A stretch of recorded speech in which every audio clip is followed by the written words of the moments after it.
Hi, and welcome back, guys. Hope you all are having a great day out there. We've got some numbers to show that will knock your socks off. I know many of you do like data, you like numbers. Well, I think you're going to like what we've got for you here today. And along with that, a CEO from one of the largest financial institutions in the world, what he just said. And I do want to have a quick heart to heart about two different subjects: price prediction and buying the dip in this quick video. If you do like talking about Ripple and XRP, type an X in the comment section, smash that like button, and let's get into it. Guys, I just want to say thank you to all OG subscribers that have been with us for years. We started this channel, I think, in 2021, and new subscribers as well. I appreciate you all. It's extremely important to show gratitude, and I just want to say from the bottom of my heart, thank you all. It is extremely important to put out thanks to those that help support you, and that is my goal, is to help support you and giving you actual factual data, what is happening, and the truth. And that is what this video will give you.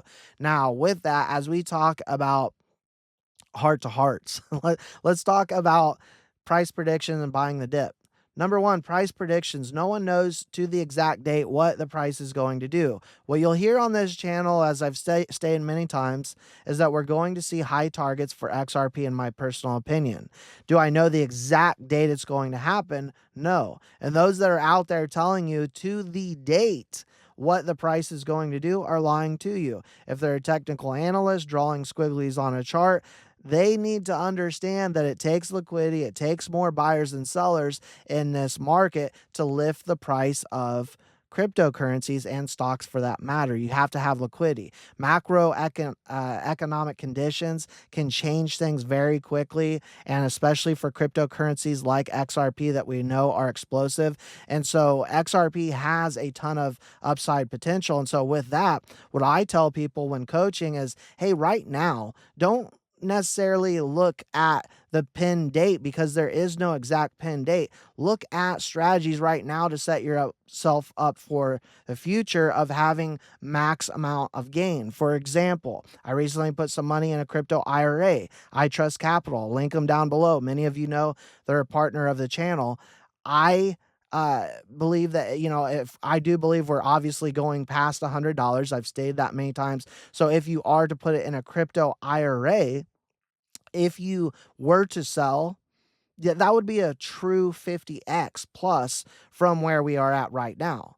And you wouldn't have to pay capital gains. And so those are just some of the things I believe we should all be thinking of, more so than just on what date is XRP going to hit $5 or $10 or $15, because no one has a crystal ball and no one can truly tell you that with absolute 100% certainty. They may think they know that, but they truly don't. No one has a crystal ball. No one can tell you exactly what is going to happen day to day.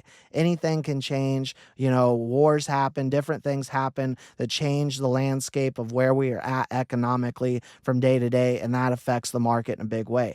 Now, on buying the dip, again, right now, times are a little bit tough for a lot of people out there. Not everyone has dry powder all the time. And so when we talk about buying the dip, if you've got dry powder, great. We're at levels right now where it's a good buy, in my personal opinion. But not everyone has dry powder, and that's okay. If you're in, you're in. Just hold tight, know what you hold.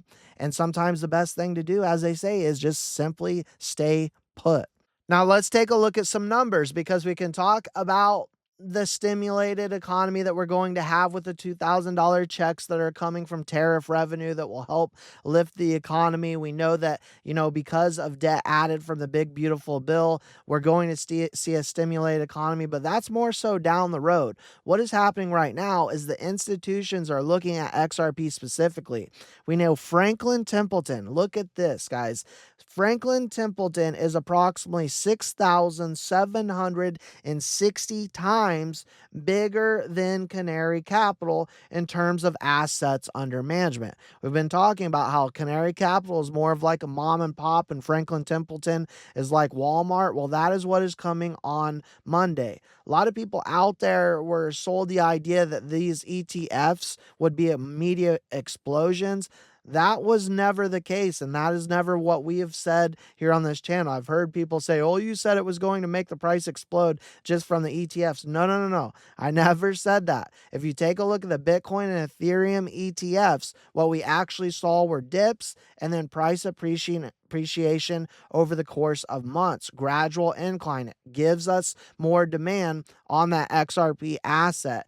But when we take a look at the big dogs now entering 6,760 times bigger than Canary, which now has Canary Capital now has 269 million already in assets. And Bitwise, we've got 60 million as they just launched. Now I'm going to play you a couple clips as Horsley just put out Bitwise from Bitwise. This is the CEO talking about what the CEO of New York Mellon just put out.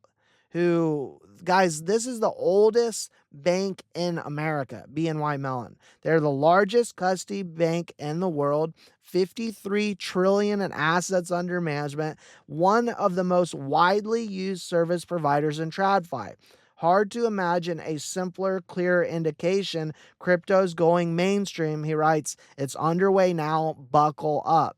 I'm going to play you this clip here at the end. First, though, we're going to play a quick clip from the CEO of Franklin Templeton, who is about to launch this XRP ETF, what she says. Listen very closely. Maybe you've heard this one, maybe you haven't. But then this new clip from the Bank of New York Mellon CEO, what he says. I think ultimately everything will give you a very clear idea on what is happening in this space as XRP is front and center. Let me know your thoughts, your opinions.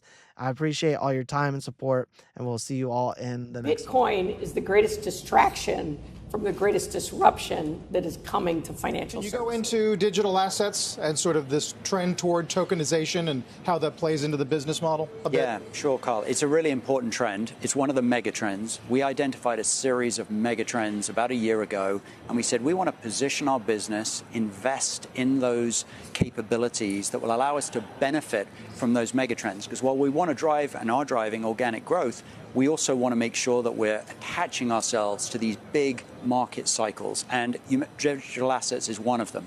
Now, that's not just stable coins, it's also tokenization, and it really is across the ecosystem. So we've been investing around the ecosystem for using our traditional assets and then evolving our traditional business assets to be able to be on-chain as well.